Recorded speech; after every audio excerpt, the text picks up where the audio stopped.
E olha só, gente, o Agosto Dourado é a campanha de conscientização sobre a importância da amamentação. E esse será o nosso assunto com a consultora de amamentação, a Graciele Thomas, que vai contar pra gente. Ela já veio participar várias vezes e não poderia deixar esse ano de vir aqui novamente, né, Gra? Tudo bem? Boa tarde. Exato, é uma alegria estar aqui com vocês hoje. Então, eu quero que você comenta pra gente, primeiramente, porque é uma dúvida, assim, digamos que uma das principais que as mulheres têm sobre o silicone e a amamentação. Pode ter essa interferência? Como que é isso? É muito variada essa questão do silicone. Então, assim, pela minha experiência que eu tenho, tem mães que tinham silicone e até doaram leite. Teve mães que tiveram silicone que não tiveram o leite suficiente e algumas que tiveram leite suficiente. Então depende muito o motivo que a mãe colocou esse silicone, como foi feita essa prótese, né? Então não tem como dizer, eu tenho silicone, eu não vou ter leite suficiente para o meu bebê. É a questão do pós-parto ali, da mamada do bebê, que a mãe vai sentindo essa necessidade de complementar ou não. E às vezes elas ficam tão preocupadas com isso, né, Gra? Exato. Que a questão, às vezes, o estresse atrapalha mais do que o próprio silicone também, né? Exatamente. E o fato delas pensarem, eu não vou ter leite por causa do meu silicone, elas já ficam ansiosas e o leite acaba não descendo pela ansiedade e não pelo silicone. E sobre o que fazer quando o peito tem muito leite, como se diz que está assim empedrado, como que evitar então isso? Na verdade, assim, o processo de encher o peito ele vai acontecer, né? Então, 3, 4 dias após o parto, a mulher tem a famosa apojadura, que é a descida do leite. Então, o que ela tem que fazer? É cuidar para que isso não leve ao empedramento, que leve a uma mastite, uma inflamação no peito. Então, é massagem nesse peito, né? Então, antes de trazer o bebê para mamar, é focar nas massagens. Então, faz a massagem, traz o bebê para mamar. Após a mamada, sentiu necessidade, põe compressa fria na mama, não usar compressa quente, que esse aqui é a coisa que mais acontece, né? Então, a avó, a tia fala, vai no chuveiro quente que o leite vai ajudar a descer. Ajuda a descer? Ajuda. Só que depois o efeito é rebote, vem mais leite ainda, né? Então a gente tem que tomar muito cuidado com essa questão da compressa quente e compressa fria, né? Então compressa quente a gente nunca usa no peito. Só compressa fria, que é ela que vai ajudar a reduzir os canais, que vai ajudar nesse processo da apojadura, a descida do leite acontecer e não ter o problema de inflamação, não ter o problema de um risco de mastite, né? Então a massagem no peito é essencial. E fora que esse período ali da descida do leite, ele com 10, 15 dias já passa. Então a mãe passa a ter uma amamentação mais tranquila, mas se ela não cuidar ali, nesse momento que está descendo, aí é complicado. Isso que você falou da compressa é bem interessante, porque geralmente quando nós estamos assim, com uma dorzinha, enfim, fica no chuveiro para passar a dor no pescoço, principalmente. E olha, gente, como que a Gra falou assim, totalmente ao contrário, tem que ter esses cuidados e não fazer compressa quente no caso da amamentação, né? Exatamente. E Gra, a respeito, o que fazer quando normalmente tem as feridas e rachaduras nos seios? Primeiramente, entender o que está acontecendo, né? Por que machucou o peito? Não é normal machucar, né? Provavelmente a pega do bebê está errada, a posição que a mãe está com o bebê está errado, né? Então, entender esse processo primeiro, né? Entendendo o processo, corrigindo esse processo da pega e da posição, aí a gente entra num tratamento ali da lesão, para não acontecer mais. Então, evitar usar as pomadas do peito, aquelas pomadas grossas, né? Que deixam o mamilo mais liso. Evitar usar o absorvente de peito, usar a rosquinha de amamentação, né? Que ela vai ajudar a proteger o bico, né? O que acontece quando o peito está machucado? Ele cria células novas na região. E quando a gente coloca o sutiã diretamente em contato, toda a célula nova que criou vai embora. Então, se você não coloca uma proteção, né, no caso a rosquinha de amamentação, para deixar esse mamilo criar as próprias células dele, ele vai acabar levando a célula embora quando o sutiã gruda. Então, a rosquinha de amamentação é uma coisa assim que a gestante já tem que comprar, né? É uma das primeiras coisas que ela tem que comprar. E uma coisa natural que ajuda na fissura do peito é o chá de camomila. Ele é essencial para ajudar na cicatrização ali do mamilo. E a respeito dos complementos, por exemplo, as fórmulas infantis, são necessários? Como oferecer, então, sobre isso corretamente para o bebê? Em alguns casos, né, como principalmente a mulher que, eu tô com a sensação de que não tô tendo leite suficiente e acaba complementando, Depende como ela complementa. Se ela complementa da forma errada, o bebê vai acabar largando o peito e indo só para a fórmula, né? Então existe uma maneira correta da gente complementar. Então a mulher, ela sempre precisa oferecer o peito dela, né? E depois complementar, de preferência no copinho, na colher dosadora, evitar a mamadeira nos primeiros dias, pelo menos ali no primeiro mês, né? Porque o bebê, ele demora 20 dias para aprender a mamar. Então nesses 20 dias ele cria o vínculo com a mãe, ele aprende que aqui, que, né, no peito que tem o leite, que tem o aconchego, que tem o carinho. Então, se coloca uma mamadeira nesse momento, atrapalha.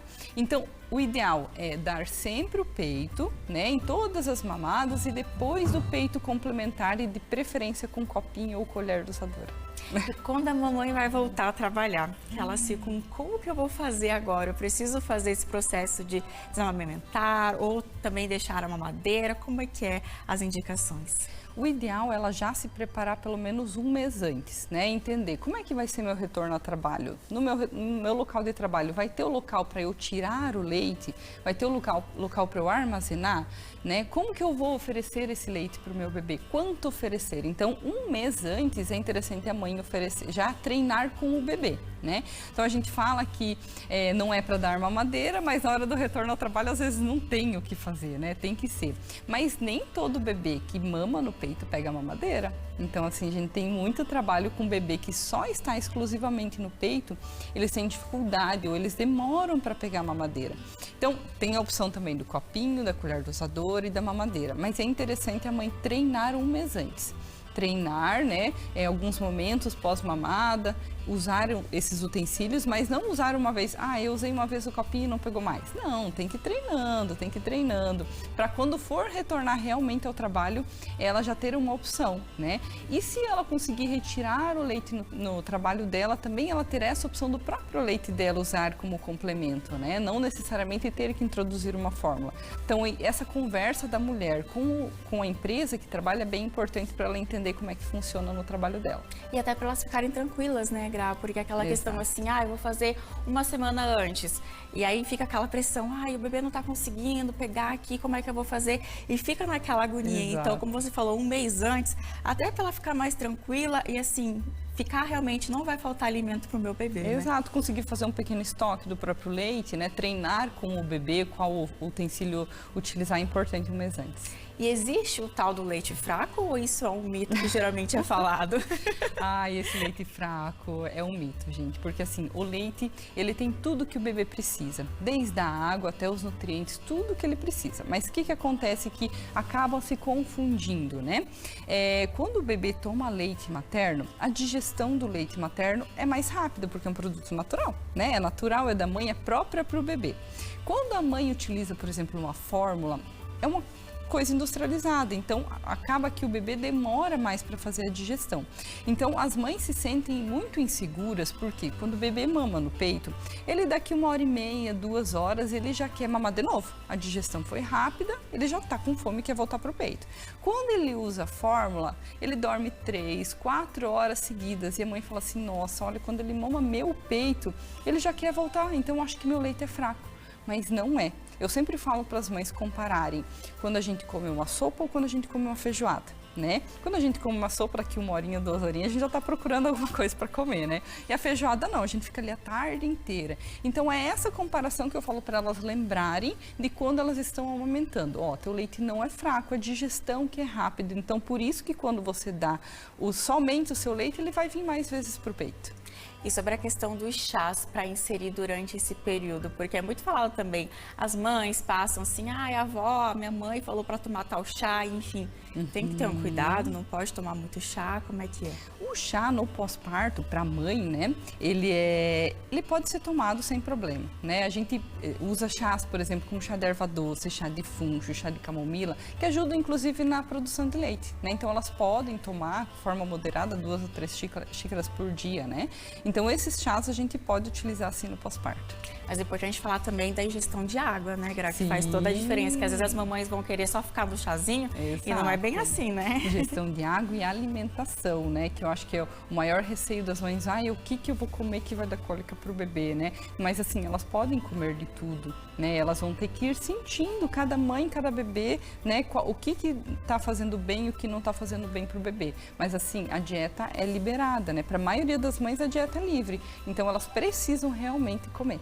E tocando nesse assunto da dieta, o que pode prejudicar então a amamentação? Porque geralmente as mamães pensam que o X da questão é a alimentação. E às vezes não é só isso, né? Exato.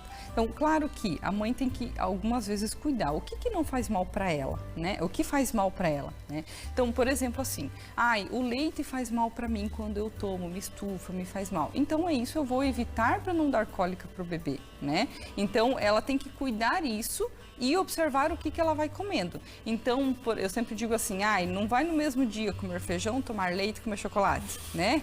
Vai revisando para ver o que vai fazer mal para o bebê e o que não vai.